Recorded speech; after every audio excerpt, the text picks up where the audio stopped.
갑시다. 지금 뭐 어렵지 않고요. 1강 12번 지금부터 진행할게요. 자, 보시면 자, 이제 칼슨이라는 사람의 책의 제목이 사일런트 스프링이라는 건데, 그게 이제 뭐를 언급하는 거냐면 세상에 새가 없는 세상을 얘기하는 겁니다. 그럼 세상에 새가 없다는 것은 아주 이상한 일이잖아요. 근데 그 세상에 새들이 없는 것은 결국 어떤 것을 위한 궁극적인 결과물인데, 뭐냐면 그 원인이 뭐냐면 indiscriminate pesticide use.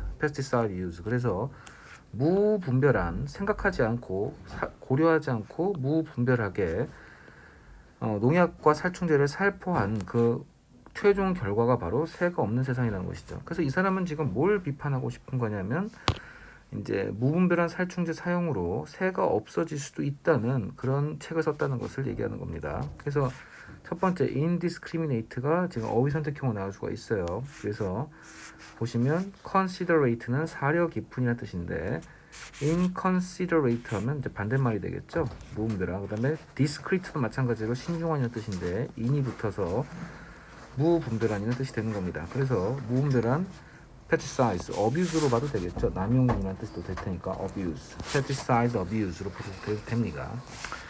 자, as a scientist, 과학자로서 이 사람은 이 책을 쓸 때 책을 연구를 했는데 주의 깊게 굉장히 연구했어요. 그 다음에 그 책의 연구에 대한 기반을 뭘 뒀냐면 엄격하고 정확한 그런 과학에 기초하여서 그 책을 썼다는 것이죠.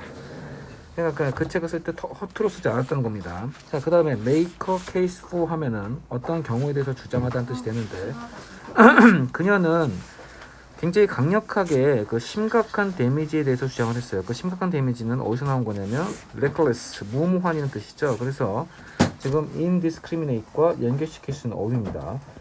무모한. 그래서 선생님이 어휘 선택형이 된다고 한 거예요. 이 reckless가 근거가 돼서. 그러면 그 살충제의 무분별한 살포가 had caused to wildlife, 야생에 끼친 심각한 데미지에 대해서 그녀는 그 책에서 주장을 했고, 그 다음에 exposed, 노출시켰습니다. The potential threat to humans as well. 또한 사람들에게도 이것이 심각한 위협을 초래할 수 있다고 얘기한 것이죠. 그래서 이제 그녀가 얘기했던 건 두 가지인데, 첫 번째는 뭐냐면 야생 동물에게도 문제가 될 수 있지만 또한 인간에게도 문제가 될 수 있다는 그러한 어떤 사람들에게 성토하는 역할을 했다는 것이죠. 그러면 이제 이거를 우리가 봤을 때 칼슨의 주장에 대해서 칼슨의 주장과 역할이라고 보시면 되겠습니다. 칼슨의 주장과 역할 첫 번째로 보시는 게 좋겠죠. 자, 그래서 사람들에게 이런 것을 주장하면서 그 위험에 대해서 환기시키고 성토했다는 것이 이 사람의 역할일 것이고, 자, 두 번째 보시면 she did it with a passionate and poetic writing style. 자, 그녀는 또한 그것이 뭐냐면 이제 앞문장 전체겠죠. 그 심각한 데미지가 있다는 것을 주장할 때 뭐를 가지고 주장이냐면 passionate, 굉장히 열정적이고 시적인 문체로 썼는데, 이 시적인 문체는 결과적으로 subject, 그 주제를, 그 어렵고 힘든 어떤 전문적인 주제를 accessible, easily available, 평범하고 일반적인 사람들이 쉽게 이용하고 쉽게 접근할 수 있도록 만들었다는 겁니다. 그래서 이 사람의 역할 두 번째는 뭐냐면 이제 이렇게 어려운 글이 될 수 있는 전문적인 이야기들을 일반적이고 평범한 사람들도 쉽게 읽고 이제 그것을 받아들일 수 있게 만들었다는 것이죠. 이제 그럼 이제 포인트는 뭐냐면, 근데 대부분의 일반적인 사람들이 이런 얘기를 다, 그러니까 전문가가 아닌 대부분의 사람들이 이것을 다 받아들이고 이해할 수 있었기 때문에 그 사람들이 이제 그 생각이 옳다고 생각을 하면 그것에 맞춰서 행동을 하겠죠. 따라서 사람들이 이제 무지했을 때는 참여할 수 없었던 것에서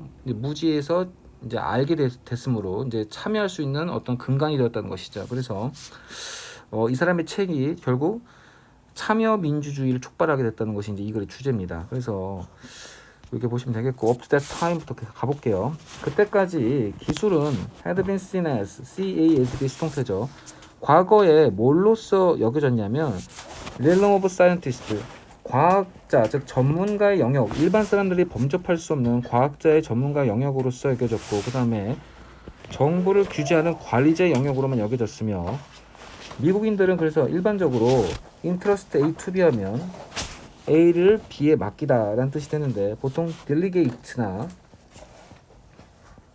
그 다음에 commit 정도를 써서 committed A to B, delegated A to B에서 A를 B에 맡기다는 뜻을 많이 씁니다. 그래서 전문가에게 그 기술을 맡긴다는 거죠. 지들은 알 수가 없으니까.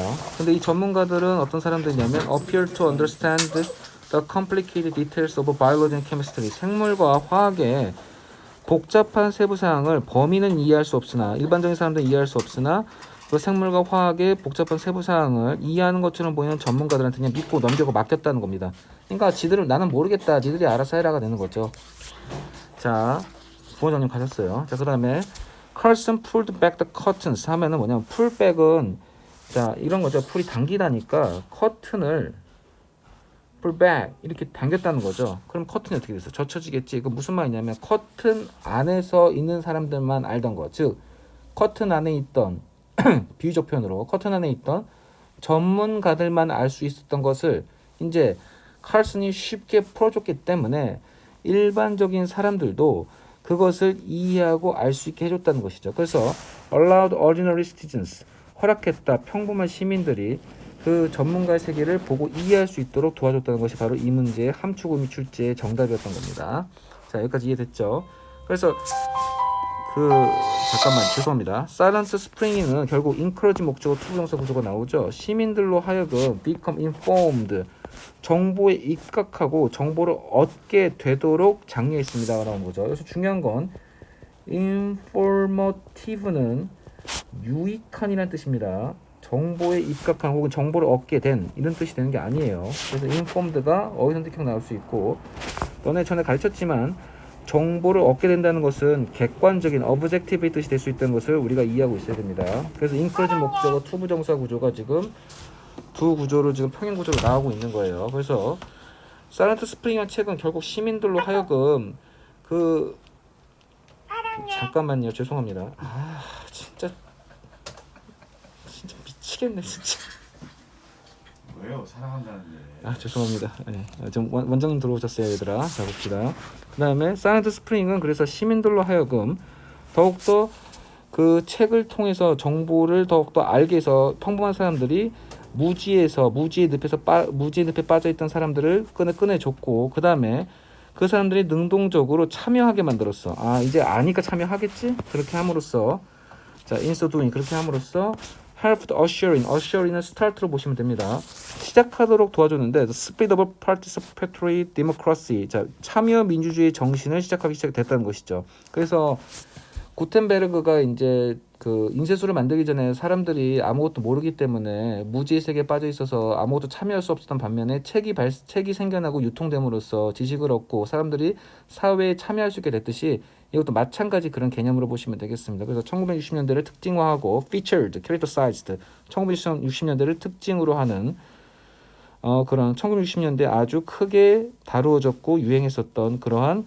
참여 민주주의 정신이 시작하는 어떤 촉발제 역할을 했다는 것이죠. 그래서 우리가 촉발하다 할 때는 트리거, 스파크라는 단어를 많이 쓰니까 트리거와 스파크를 잘 기억해 놓으시고 트리거나 스파크도 앞에 원인, 뒤가 결과가 와서 이 원인이 결과를 촉발했다라고 볼 수 있겠죠. 그래서 이제 주제가 여기 보시면 칼슨의 북이 Triggers, 이 칼슨의 책이 원인이 되어서 참여 민주주의라는 결과를 촉발시켰다고 되는 겁니다. 자, 여기까지 할게요.